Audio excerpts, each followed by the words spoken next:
السلام عليكم جميعا.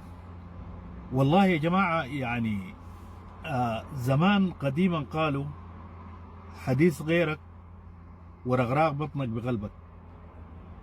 أنا والله يعني بستغرب في الفلول. أنصار الحركة الإسلامية جناح المؤتمر الوطني، هل هؤلاء يعني سودانيين ولا الناس ديل يعني ما بيفهموا؟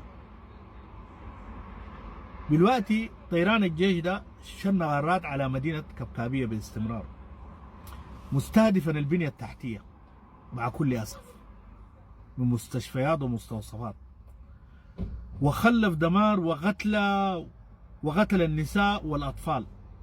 وفي السابق استهدف ولايات دارفور وكردفان، وخلف وراءه دمار واستهداف لبنية تحتية وقتل النساء والأطفال من غير رحمة.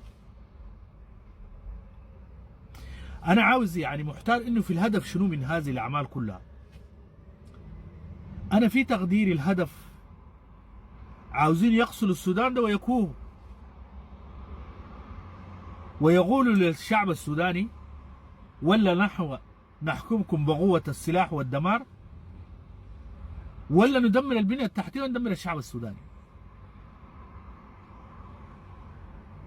هذه الأفعال التي تدل على الحقد والكراهية والخيبة لا خير يرجى من هؤلاء الناس. طيب ما هو إذن العدو؟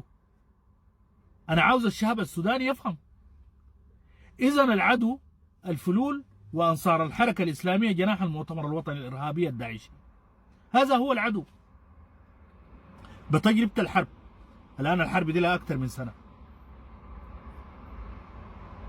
ولكن أنا أقول في النهاية مهما فعلتم وقتلتم الشعب السوداني بالطيران وشربتم دماء الشعب السوداني، لن تحكموا الشعب السوداني أبدا إلا والشعب السوداني أصحاب الضمير الحي أموات تحت الأرض.